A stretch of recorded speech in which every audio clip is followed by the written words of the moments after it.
porque foi descoberta por Ludovico Antônio Muratori.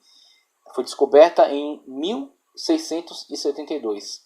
Então, temos aí a descoberta, né, em 1672, por Ludovico Antônio Muratori. Tá? Ludovico Antônio Muratori. Aliás, foi descoberta entre 1672 e 1750. Então, não há muita certeza exata acerca da data em que foi descoberta, mas nesse lapso de tempo aí. Um texto que eu quero trazer à leitura, o Fragmento Muratoriano, primeiro de todos, manuscrito latino, descoberto por Muratori na Livraria Ambrosiana de Milão, em 1740. É obra quase do fim do segundo século, quase do fim do segundo século. Fala do Papa Pio I, morto em 157, como se fosse contemporâneo. Foi outrora atribuída a Caio, o presbítero irmão de Pio, provavelmente segundo Salmão ficticiamente.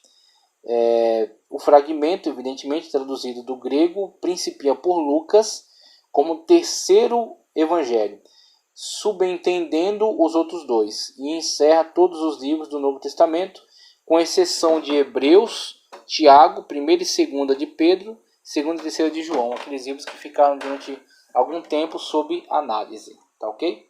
E aí temos outro conteúdo para vocês, comprovando essa questão da autoridade do Novo Testamento, com o livro que eu trago aqui para auxiliar, História, Doutrina e Interpretação da Bíblia, da editora Ragnus, na página 53. Traz aí algumas explicações acerca, por exemplo, daquilo que Eusébio coloca como análise dos textos, Eusébio de Cesareia, em 326 da era cristã, por meio de sua obra História Eclesiástica, relata o testemunho de muitos que reconheceram os textos do Novo Testamento. E ele mesmo aplicava 3 categorias aos escritos, sendo homolegômena, eu coloquei prolegômena, desculpe o erro, viu? É homolegômena, tá certo? Não prolegômena, é homolegômena. Homolegômena, reconhecidos, homolegômena, reconhecidos, antilegômena, discutidos, e nota, que são espúrios, ok? Então, homolegômena, antilegômena e nota. Autores que muito cedo reconheceram a maioria dos livros canônicos. Temos Clemente de Alexandria, que é narrado aí, descrito por Eusébio, tá? Está nas narrativas de Eusébio. Então, o princípio do 3º século faz primeiro a distinção entre o Evangelho e o Apóstolo. Reconhece 14 epístolas de Paulo, ele inclui Hebreus. Omite Tiago, 2ª de Pedro e 3ª de João, e encerra alguns livros extracanônicos. Temos aí Clemente de Alexandria. Outro, Orígenes, também Eusébio, morreu em 253. Todos os livros, com exceção de Tiago e Judas, aos quais, contudo, se refere noutra parte. Temos aí, também cita, né, todos os livros. Eusébio de Panfilha, cerca de 315, contém todos. Diz, porém, que há contestação da parte de alguns a respeito de Tiago, Judas, 2ª de Pedro, 2ª e 3ª de João e o Apocalipse, que estão ainda em análise, né? São antilegômenas, são discutidos. Os demais são homolegômenos. Atanásio, cerca de 315, todos, né? Inclusive a classificação que eu coloquei aqui, ó. Atanásio, já em 315 da era cristã, reconhece 27 livros. Outros ainda discutem sobre o Apocalipse e o Evangelho de João, não tanto em relação à canonicidade, em sim com respeito à autoria de João o apóstolo, se é João o apóstolo ou um outro João que teria escrito. Mas Atanásio, 315, já reconhece todos. Fala do pastor de Hermas como útil, mas não como canônico, e refere-se a outros livros como espúrios, ou são nota, né? Cirilo de Jerusalém, cerca de 340, todos, menos o Apocalipse. Os livros contestados de que fala Eusébio são nesse tempo geralmente recebidos. No concílio de Laodiceia, cerca de 364, todos menos Apocalipse. Epifânio de Salamis, cerca de 370, reconhece todos, inclusive o Apocalipse. Gregório Nazianzeno, cerca de 375, todos, menos o Apocalipse. A sua lista está metrificada para o auxílio da memória. Anfilóquio de Icônio, cerca de 380, encerra todos, mas diz que a maioria exclui o Apocalipse. A sua lista também está metrificada. Filástrio de Brescia, cerca de 380, todos, menciona 13 epístolas de Paulo e a epístola aos Hebreus, seja do apóstolo.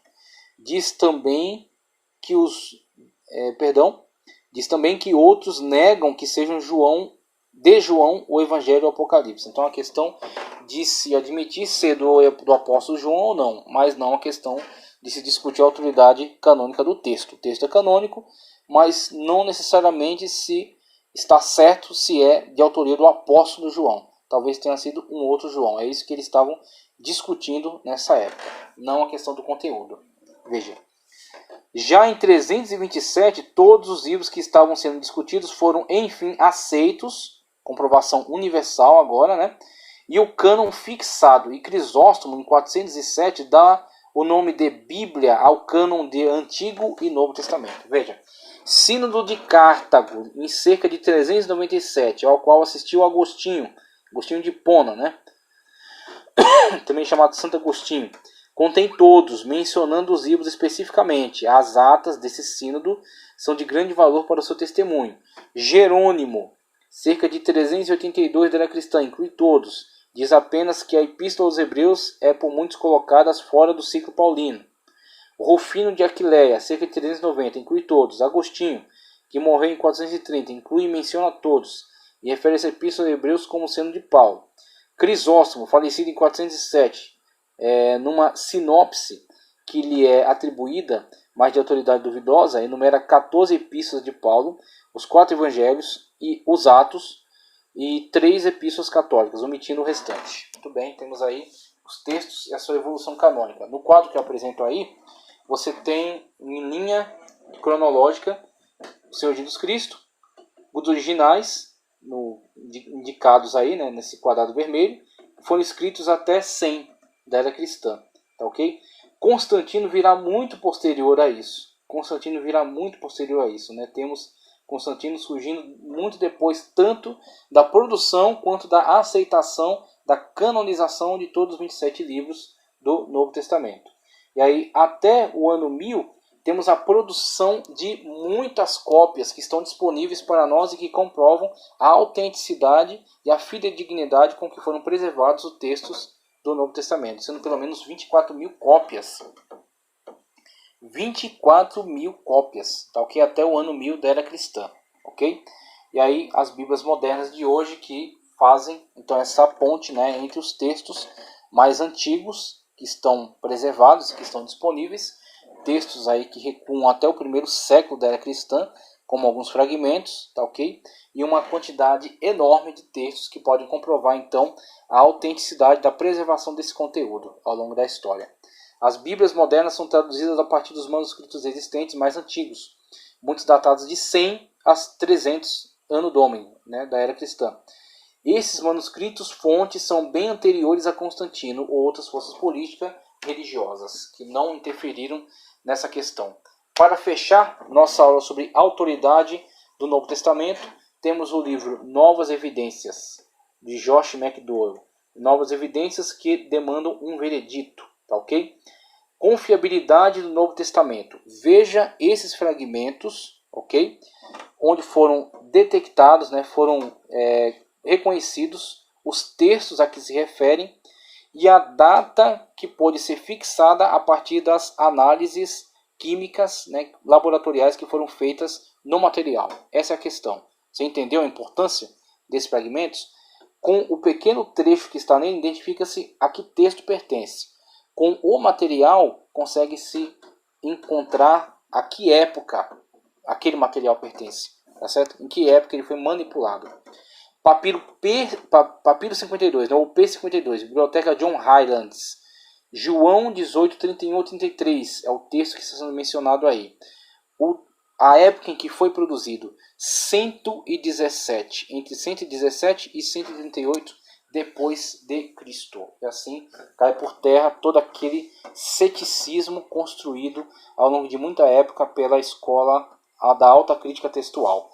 117 e 138. Então, se esse texto teve circulação e foi descoberto esse fragmento dessa época, né, esse fragmento remete a um texto anterior, escrito até pelo menos 100 da era cristã. Outro papiro chamado Papiro Bodmer II, escrito entre 150 e 200 da era cristã. Contém grande parte do Evangelho de João, tá certo? Foi escrito no segundo século.